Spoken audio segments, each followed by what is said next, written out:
लोकसभा निवडणुकीच्या तारखा येत्या 3 ते 4 दिवसांमध्ये जाहीर होण्याची शक्यता आहे, ज्यामुळे देशभरात आता लोकसभा निवडणुकीचे वारे वाहू लागले आहेत. परंतु अद्यापही महाराष्ट्रात मविआमधील जागा वाटपाचा तिढा सुटलेला नाही. मविआतील जागा वाटपाची चर्चा अंतिम टप्प्यात असून वंचित बहुजन आघाडीला सोबत घेऊनच निवडणूक लढवली जाणार असल्याचे मविआच्या नेत्यांकडून वारंवार सांगण्यात येत आहे. मात्र मविआत जागा वाटपावरून नेमके काय घडत आहे याचा खुलासा वंचित बहुजन आघाडीचे अध्यक्ष प्रकाश आंबेडकर यांच्याकडून करण्यात आला आहे. वंचितचे नेते प्रकाश आंबेडकर यांनी मंगळवारी अमरावती येथे प्रसारमाध्यमांशी संवाद साधला. यावेळी त्यांनी लोकसभा निवडणूक आणि मविआतील जागा वाटपासंदर्भातील माहिती दिली. यावेळी ते म्हणाले की मविआत जागा वाटप न होण्याचे कारण वंचित बहुजन आघाडी नाही. काँग्रेस आणि उद्धव ठाकरे यांच्या शिवसेनेत 10 जागांवरून मतभेद सुरू आहेत. या 10 जागांवर काँग्रेस आणि ठाकरे गटाकडून दावे करण्यात येत आहेत. त्यामुळे हे दोन्ही पक्ष या 10 जागा एकमेकांसाठी सोडण्यास तयार नाहीत. या जागांवरून अनेक वेळा चर्चा झाली,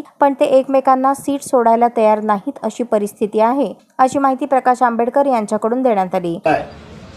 आणि आमचं सगळं आलबेल आहे हे जे म्हटलेलं आहे ते पूर्णपणे खोटं आहे. त्यांचं जर त्यांनी खोटं बोललं नसेल असं ते म्हणत असतील तर त्यांच्या ज्या 10 जागांचा डिस्प्यूट जो आहे तो त्यांनी असताना संपलाय का, आणि संपला असेल तर त्या 10 जागा कुठल्या पक्षाला घेतल्या त्याचा असताना त्यांनी खुलासा करावा.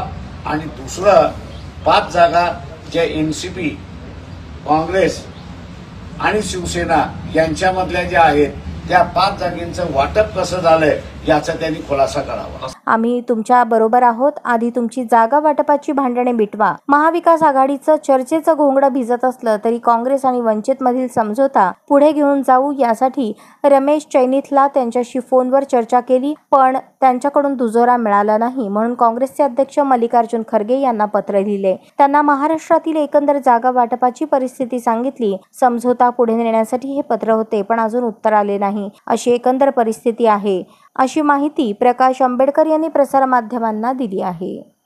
यांच्याशी मी टेलिफोनिक चर्चा केली आणि त्यांना विनंती केली, महाराष्ट्र विकास आघाडीकडे ज्या जागा मागितलेल्या आहेत त्या जागा आणि वंचित बहुजन आघाडी यांच्यामधला तरी आपण समझोता करूया. परंतु अजूनपर्यंत काँग्रेस पक्षाच्या कार्यालयातून त्यालाही दुजोरा मिळाला नाही अशी असणारी परिस्थिती आहे.